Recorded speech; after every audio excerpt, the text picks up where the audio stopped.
하나님은 신들의 모임 가운데에 서시며 하나님은 그들 가운데에서 재판하시느니라. 너희가 불공평한 판단을 하며 악인의 납보기를 언제까지 하려느냐. 가난한 자와 고아를 위하여 판단하며 곤란한 자와 빈궁한 자에게 공의를 베풀지며 가난한 자와 궁핍한 자를 구원하여 악인들의 손에서 건질지니라 하시는도다. 그들은 알지도 못하고 깨닫지도 못하여 흑암 중에 왕래하니 땅의 모든 터가 흔들리도다. 내가 말하기를 너희는 신들이며 다 지존자의 아들들이라 하였으나 그러나 너희는 사람처럼 죽으며 고관에 하나같이 넘어지리로다. 하나님이여 일어나사 세상을 심판하소서. 모든 나라가 주의 소유이기 때문이니이다. 아멘. 오늘 1절 말씀을 보면 하나님은 신들의 모임 가운데에 서시며 하나님은 그들 가운데서 재판하시느니라 이렇게 표현을 합니다. 하나님이 신들의 모임 가운데 서셨다. 아니 그러면 하나님 외에 또 다른 신이 있다는 말인가? 이게 너무 이상해가지고 옛날 개역 한글 성경에는 신들이라고 표현하지 않고 재판장들이라고 기록을 해요. 그런데 개역 개정으로 넘어오면서 다시 신들이라는 걸로 바꿨습니다. 왜 그렇게 했느냐? 원문을 보면요. 엘로힘, 신들이라고 표현이 돼요. 하나님들이라고 표현이 돼요. 그래서 다시 신들이라고 개역개정은 원문대로 번역을 한 거죠. 자, 그러면 우리가 퀘스천이 많습니다. 하나님 말고 또 다른 신이 있나요? 그래서 이 시편 82편은 우리 세계관과 신앙관을 가지고는 해석하기가 참 난해한 성경입니다.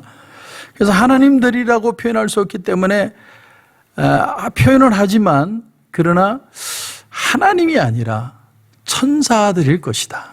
천사장 회의일 것이다 라고 우리는 짐작할 수 있습니다. 왜냐하면 욥기에 보면 이 욥이 하나님의 천사장 회의를 하는 욥기 첫 장의 장면이 나오잖아요.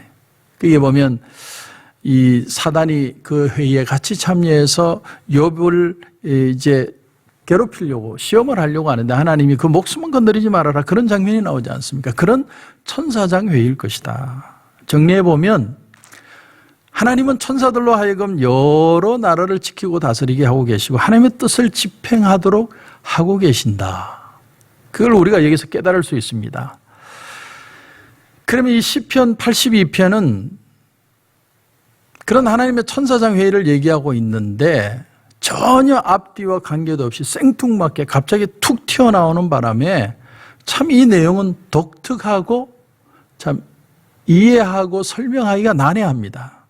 자, 그렇다면 왜 갑자기 하나님이 이렇게 천사장 회의의 내용을 보이고 계실까?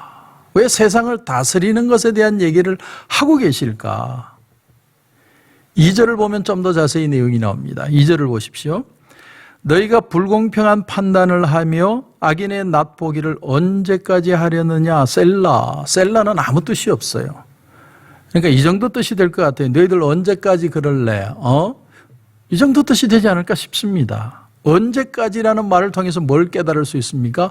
너무나 오랫동안 불공평한 재판이 되어지고 있다는 거죠. 우린 세상 재판장에 어떤 일들이 일어나는 걸 볼 때 미국은 배심원 제도가 있고 한국은 그냥 재판장이 판정을 하는데 얼마나 판정이 굽을 수 있느냐 하는 걸 우리는 많이 보죠. 제가 영화로도 봤는데 실화의 내용입니다. 베키 커튼이라는 여인이 있었습니다. 근데 이 여인이 세 번째 남편과 살다가 그 남편을 도끼로 찍어서 살해하고 자기 집 앞 연못에다 버렸는데 그 연못에 버린 남편을 인양하다가 놀라운 사실은 첫 번째 남편, 두 번째 남편까지 그 시신을 다 발견하게 된 겁니다. 근데 더 놀라운 사실이 뭔 줄 아세요? 재판 과정에서 이 여인이 무죄 판결을 받은 거예요. 그래 그 내용을 보면 이 여인이 재판석상에서 보석 같은 눈물을 흘려요. 소위 말하는 악어의 눈물이죠. 이게 crocodile tears. 그러니까 이 여인이 눈물을 흘리면서 조곤 자기 마음을 표현을 하는데 사람들이 그게 귀신에 홀린 듯이 빨려 들어가는 거예요. 그러니까 이 여인에게는 어떤 사람의 마음을 움직일 수 있는 힘이 있는 거예요. 그래서 그 배심원 중에 한 사람이 적극적으로 나서서 그 여인의 무죄를 발벗고 나서는 바람에 그 여자는 무죄 선고를 받고 그 배심원과 보란 듯이 결혼을 해서 사귀게 된 겁니다. 그런데 그녀도 자신의 친오빠에게 살해를 당하게 되죠. 저는 이 내용들을 보면서 이 세상의 법이라는 것, 법 집행, 검사가 되고 변호사가 되고 판사가 되고 얼마나 공부를 많이 해야 됩니까? 하지만 오늘도 얼마나 결정들이 판결들이 굽어지고 잘못되고 있는가 하는 걸 우리는 참 많이 보고 있습니다. 그래서 하나님이 천사들에게 천사장회를 하시면서 이렇게 말씀하시는 거예요. 오늘 3절 4절을 보십시오. 가난한 자와 고아를 위하여 판단하며 곤란한 자와 빈궁한 자에게 공의를 베풀지며 가난한 자와 궁핍한 자를 구원하여 악인들의 손에서 건질지니라.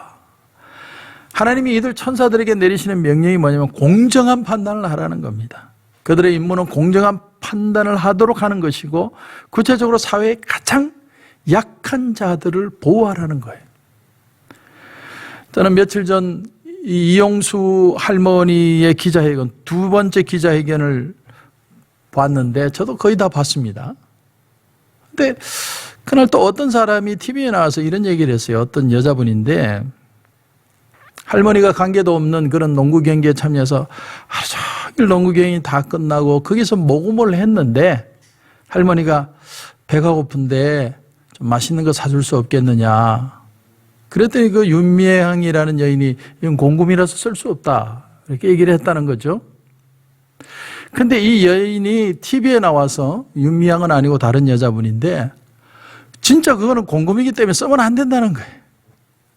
제가 그 내용을 들으면서 제 생각에 아니 그러면 네 주머니 틀어서 개인 돈으로 할머니 잔치국수 하나 못 사주느냐는 거죠. 공금이라서 못 준다면 네 주머니에 있는 돈 털어서 그 밥 한 끼 7,000원, 8,000원짜리 못 사주느냐는 거죠. 여러분 성경에 나오는 가난한 자라는 건 원래 약한 자라는 뜻입니다. 철저하게 힘이 없는 자예요. 이미 악인들의 손에 컨트롤되어서 힘을 쓸 수 없는 그런 사람들을 표현하는 거예요. 5절도 보십시오. 그들은 알지도 못하고 깨닫지도 못하여 흑암 중에 왕래하니 땅의 모든 터가 흔들리도다. 알지도 못하고 깨닫지 못해서 흑암 중에 왕래한다. 이미 판단이 굳어졌는데 눈이 어두워지고 마음이 굳어서 바른 판정을 못한다는 거예요. 그래서 의도적으로 어두운 길을 가는 거예요. 의도적으로 바른 판단을 안 하는 겁니다. 정치적인 기득권이나 뇌물이나 상식적이지 못한 자기의 판단, 굽어진 판단을 사람들이 한다는 거예요. 그래서 이 온 세상 우주적 질서가 흔들리고 있다는 겁니다. 왜 구약은 약한 자를 보호하는데 이렇게 많은 강조를 하느냐? 그 이유는 약자들은 인간 존엄성의 가장자리에 서 있기 때문이라는 겁니다. 가장자리에, 변두리에 있는 사람들이. 이들이 착취를 당하면 하나님의 형상이 깨지고 인간의 존엄성이 상실되기 때문입니다. 인간의 부패성 중에 하나가 뭐냐면 약자를 더 이상 인간으로 여기지 않는 데 있습니다. 건강하고 똑똑한 사람들만 잘 사는 사회를 만들려고 하고 약자에 대한 그 배려를 잃어버리는 사회가 된다는 거예요. 약자에 대한 하나님의 보호 명령을 우리는 여기서 다시 한번 깨닫게 됩니다. 그래서 시인은 기도합니다. 여러분 8절 보십시오. 하나님이여 일어나사 세상을 심판하소서. 모든 나라가 주의 소유이기 때문이다. 여기 하나님이여 일어나사라는 말은 하나님이여 일해 주십시오 그런 말이에요. 하나님 더 이상 참지 마시고 이 세상의 약한 것들을 보며 하나님 그냥 내버려 두지 마시고 이 세상을 바르게 회복될 수 있도록 하나님 도와주옵소서. 그런 시인의 기도입니다. 저는 오늘 이 설교를 여러분에 드리면서 이 설교를 준비하면서 이런 기도를 하나님 앞에 드렸습니다. 하나님, 그 이용수 할머니의 마음을 하나님이 만져주십시오. 그 약한 자의 눈물을 하나님이 외면하지 마십시오. 제가 그런 기도를 드렸어요. 요한복음 10장 34절에 보면 예수님은 이 시편 82편 6절의 말씀을 인용하고 계십니다. 예수께서 이르시되 너희 율법에 기록된 바 내가 너희를 신이라 하였노라 하지 아니하였느냐. 주님은 여기서 하나님 말씀을 받은 사람들을 신이라고 표현을 하세요. 무슨 말이냐면 우리가 예수 그리스도를 믿고 예수 그리스도를 믿는 자마다 하나님께 양자된 영을 받은 사람들, 우리가 신적 속성을 가진 사람들이라는 거예요. 다시 말하면 우리가 바로 하나님의 이런 말씀을 들어야 할 사람들이라는 겁니다. 이게 오늘 우리 교회에 주신 하나님의 경고라는 거예요. 세상의 재판장들만 말하는 게 아니라 하나님을 알고 예수 그리스도를 믿는 모든 자들이 이런 마음으로 살아야 된다는 거예요. 더 큰 관용과 더 큰 포용의 마음을 가지고 이 세상을 살아야 된다는 거예요. 사도 바울은 빌립보서 4장 5절에서 너희 관용을 모든 사람에게 알게 하라. 주께서 가까우시니라. 이렇게 말씀하셨어요. 우리가 입장이 다른 사람들도 우리는 같이 살아야 돼요. 무엇보다도 우리는 우리 주위에 약하고 가난하고 곤란한 자들을 보살펴야 합니다. 이 교회의 사명입니다. 복음 전파와 함께 소외된 자를 볼 수 있는 것.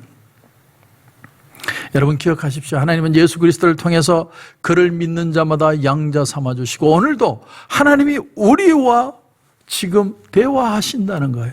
같이 의논하고 결정해 주신다는 사실. 얼마나 놀라운 일입니까? 여기에 우리 교회가 서 있습니다. 우리가 가난하고 연약한 자, 변두리에 있는 자, 또한 우리 교회 안에도 서로가 서로에게 이런 관용할 수 있는 마음, 그 마음이 있을 때 하나님은 가장 귀한 모습으로 회복시켜 주실 것입니다. 그런 은혜가 저와 여러분 가운데 넘치시길 주님의 이름으로 축원합니다. 기도드리겠습니다. 하나님 은혜를 감사합니다. 오늘 세상의 재판정에 일어나는 일들조차도 하나님은 관여하고 계신다는 사실을 우리에게 보여주셨습니다. 하나님, 그렇습니다. 이 세상에 너무나 굽어진 것들이 많습니다. 왜곡된 것들이 많습니다. 하나님, 하나님의 살아계심이 이 땅에 드러나는 것을 우리가 보게 하시고 그 일들에 우리가 쓰임받게 하시고 교회가 교회된 역사들 일어나게 하여 주시옵소서. 오늘도 주님 기도하는 가운데 큰 은혜 주실 줄 믿고 예수님의 이름으로 기도드립니다. 아멘.